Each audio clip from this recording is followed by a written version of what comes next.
And now let's have a more detailed look at the big news story of the week. The Lok Sabha rejecting the no-confidence motion brought forward by the opposition alliance India against the Modi government on August the 10th. Now, it was almost certain that the no-confidence motion would obviously fail. I think even the opposition knew that no-confidence was going to fail.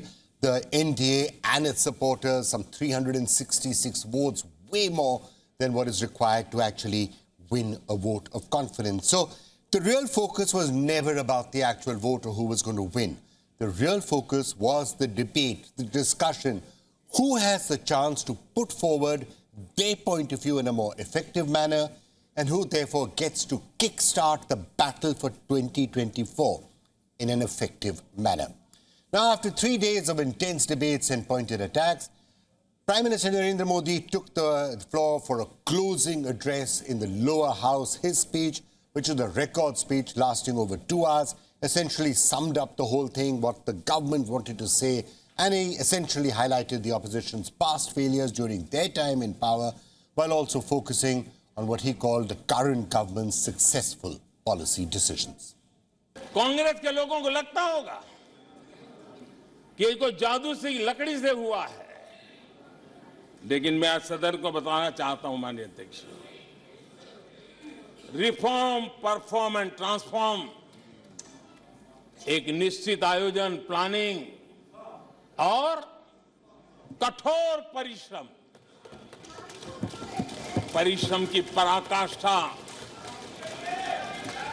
और इसी की वजह से आज देश इस मुकाम पर पहुंचा है। और ये प्लानिंग और परिश्रम की निरंतरता बनी रहेगी। आवश्यकता अनुसार उसमें नए रिफॉर्म होंगे और परफॉर्मेंस के लिए पूरी तरह ताकत को लगाया जाएगा, और परिणाम ये होगी कि हम तीसरे नंबर पर पहुंच के रहेंगे। Earlier, Congress MP Gaurav Gogoi had actually opened the entire debate, saying that the opposition bloc India was forced to bring the no-confidence motion to break Prime Minister Narendra Modi's vow of silence on Manipur. At least that's what he termed it as. आज तक वो मणिपुर क्यों नहीं गए? राहुल जी गए, India alliance के विभिन्न parties गए, गृह मंत्री जी गए, एमओएस होम गए, पर देश के मुखिया होने के नाते प्रधानमंत्री मोदी जी क्यों नहीं गए? ये है सवाल पहला। And Congress leader Rahul Gandhi also made a return to the Lok Sabha by launching a full-fledged attack on the BJP, accusing the government of what he called inadequate action to halt the Manipur violence. Hindustan की सेना मणिपुर में एक दिन में शांति ला सकती है। हिंदुस्तान की सेना का प्रयोग नहीं कर रहे हो, क्योंकि आप हिंदुस्तान को मणिपुर में मारना चाहते हो। And there were numerous other speeches as well from the opposition side, including this speech which attracted some attention from the fiery Trinamool Congress leader, Mahua Moitra. A 37% vote share party can only prevail if the rest of us 63% are shared, and we are not. This time we will take you on and we will win. But the time to speak in a no-confidence motion is determined by the strength also. So the government got more than enough time to put forward its point of view as well. There was also a near-record speech from the government side from the Union Home Minister Amit Shah, who spoke at great length on the situation in Manipur, and he described in some detail as to what led to the problems in the first place. हमारे NDA का कुंबा मोदी जी के नेतृत्व में, Bharatiya Janata party Modi ji के नेतृत्व में हम देश में सिद्धांतों की राजनीति को प्रस्तावित करने के लिए राजनीति में है। ये इनके प्रकारेण सत्ता को बचाने के लिए राजनीति के अंदर नहीं है। Look, as I said, the win for the Modi government in the no-trust debate comes obviously as no surprise. It was a foregone conclusion right from the start, given that the numbers were comfortably stacked in their favor. There wasn't even an actual vote that was done. The question now is, one, who has actually got the edge in all of this? Who has got a kickstart as a result of that no-confidence motion in the build-up to 2024? And yes, there is a second question. the issue of Manipur, which triggered the no-trust motion, and that situation continues to simmer. On the day when the Prime Minister was replying to the debate in Parliament, there was another horrific case of rape and torture that emerged in the state. The survivor, presently residing in a relief camp, lodged a complaint with the police, revealing the details of the crime that had actually occurred way back on May the 3rd. So Manipur does continue to smolder, and we can only hope that the situation in Manipur will return to normal as soon as possible. But let's now turn our attention to that other major question that I was asking. Who got the edge as a result of all of this?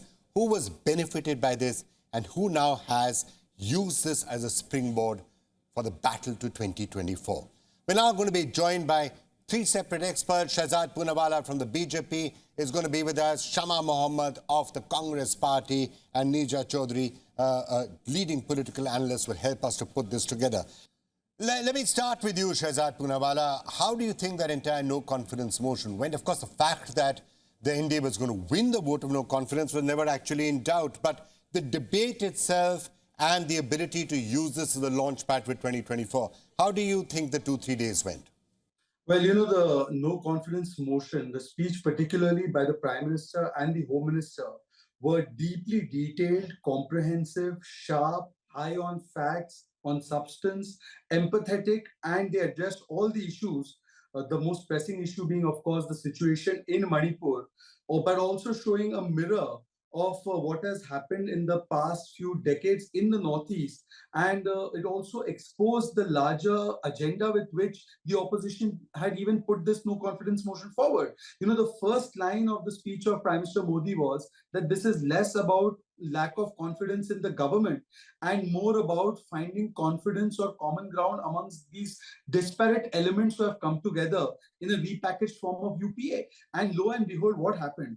Before the Manipur explanation and the entire situation could be explained, the entire UPA walked out. Now, if the UPA was indeed very, very serious about Manipur, shouldn't they have sat in Parliament, heard the Prime Minister, and used their right to respond, which is given to the person who moves the motion? Well, the opposition was saying that this was essentially a ploy. This was an effort to try and get the Prime Minister to come and speak about Manipur on the floor of the House. And they did listen to his debate for 80-90 minutes. When he hadn't spoken about Manipur till then, they left.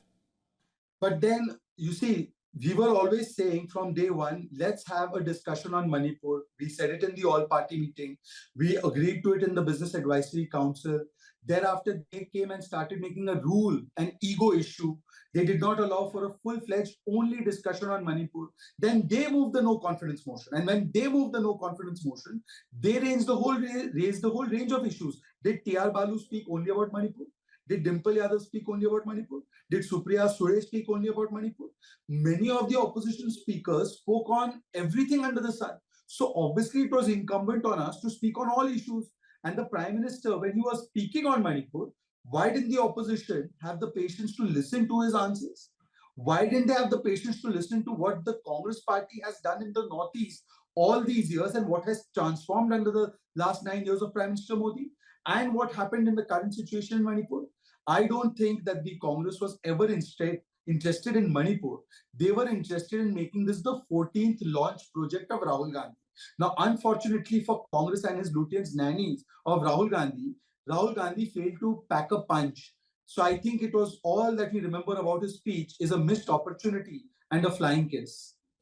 All right, Shehzaad Poonawala, thank you so much for joining us for that reaction. Let me now get completely the other side. Shama now joining us from the Congress Party. And let's try and get the other side of that particular view.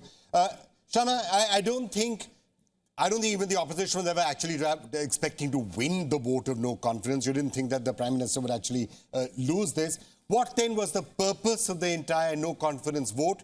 And do you think the opposition was able to be successful in achieving what it wanted?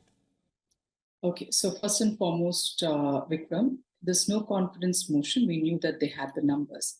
But we got in the no confidence motion because Mr. Modi refused to say Manipur. You know, Manipur has been burning for the last 80 days. And he came out once when the viral video came out and he said something for 30 seconds, one. Number two, he never visited Manipur. And number three, he has not dismissed Mr. Biren Singh. These are the three important things for us. Now, is the way he was joking the whole time from the beginning. For now, he was making jokes. There's a very serious issue out there. More than 150 people have lost their lives. More than 1 lakh are in camps. They have to be rehabilitated. Children are not going to school. We know that ammunitions, more than 6,000 guns have been robbed from police stations. There is a huge divide between the Kukis and the Meiteis. Violence out there. The Prime Minister refuses to visit the place.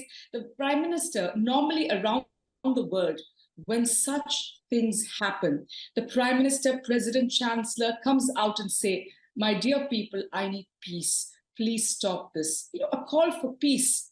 Did he do that? Did he do that? Shama, I'm not going to try and, I don't want to go over the entire debate. I think everyone saw the entire thing, step by step, all the points that were made on both sides. But just coming up again to the helicopter view and analyzing this from the point of view of the opposition and analyzing it from the point of view of 2024. The other thing that I think caught a lot of people's attention is the fact that when it comes to opposition unity, now you've got parties like the Biju Janata Dal and the YSRCP, which were taking a very clear position in favor of the NDA and against the rest of the opposition. And given that there are a lot of seats out there, we already saw how that actually got the NDA a victory in the Delhi bill. It may happen on other areas as well. In the battle to 2024, the opposition clearly still has its task cut out for it because many of those parties may well be supporting the NDA later also. Well, let's understand they don't have the old Shiv Sena, which was with them. The Akali Dal is not with them. The TDP is not with them. The JDU is not with them. So, of course, YSRCP as well as the other party, which you had mentioned, both of them, BJD, both of them were supporting them before. And the funny part or the thing about BJD, what I see is that they fight against them in the state, but they are together at the center. So that will definitely at one point have, BJD will, I think, is making its own trap to fall into it. And that's what I would say. So there goes. There are many new allies maybe, but they are taking small little parties, instead of the big parties which they had. So there are not, those who were there in 2019 are not there today. Let's understand that. And never before we have had such an alliance in India. See, we have had post-poll alliances, but pre-poll maybe in 1977. And right now, after so many years, we have parties from all over the country. Yes, we do fight against them in states, I agree. But to save this country, to save democracy, we've come out. Now look what has happened about the Election Commission selection. The Chief Justice was there. Now they want to remove, they want to pass a bill in Parliament where the Chief Justice is not there. It's the Prime Minister, Leader of Opposition, and a Cabinet Minister. See, what are they doing? So they even want to control the elections next year. They do not want to make it an independent election just in case if they are losing, then they want to do all sorts of things out there to win the election. All right, Shama Mohammed, thank you so much for joining us. There is 10 months to go for 2024 elections, and I suspect we'll be having a busy time and having frequent conversations on how the battle for 2024 is actually shaping itself out. Thank you so much for joining us.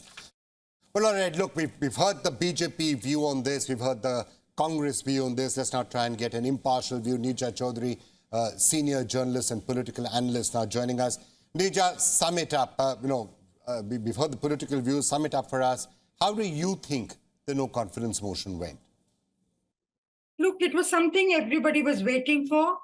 The opposition parties had using this ploy of no confidence motion, which they did not hope to get through, to compel the Prime Minister to speak on the issue of Manipur and to have the issue of Manipur discussed in Parliament. That has been their demand now for a long time, and the Manipur violence has gone on for so long, over 3 months. There have been cases of sexual assault of women in Manipur. I think it's something that India will take a long time to live down. So they had a very strong issue in hand. But overall, what the feeling I'm left with is that it was an unequal battle. No, so you're saying that the opposition potentially had a good opportunity to put the government on the mat, but you seem to be indicating that it is your feeling that the government came out on top, irrespective of that. In terms of their rhetoric, in terms of marshalling their facts, their arguments, putting the opposition on the mat, attacking the opposition. And Amit Shah, the Home Minister, did it by quoting chapter and verse, going into the history, what the Congress has done, why the situation in Manipur has become bad. The Prime Minister was at his rhetorical best. It was like one of those election rallies. And it was really, I thought today, the start of the election campaign for 2024. So given that on the opposition side, they had not done that kind of homework, nor I think was it a coordinated strategy of who would say what, the points that would be covered by different speakers, because the Congress is handicapped by not having tall leaders who are good orators in the Lok Sabha. All right, Neerja Chowdhury. So the start of 2024 campaign, you think, and dare I ask at this stage, of course, there's a long way to go. But at this stage, how do you think that particular battle is going? I think, the fact that the BJP is worried about India, the new alliance, 26 party, may be one reason why such a blistering attack was mounted by the Prime Minister. Okay. And by the BJP side. They clearly are worried. Also because 38 parties, small parties, have now joined the alliance of the NDA side. What they would be worried about is if the opposition gets its act together and can reduce the majority of the BJP by 60, 70 seats, then it may be a different game that gets played out. Could there be a new leader? Could there be more checks and balances that kick into place? All that is a question mark. Whether they'll be able to do it is another matter. But certainly the BJP, who takes elections very, very seriously, obviously takes the challenge by India seriously, whatever they may say publicly.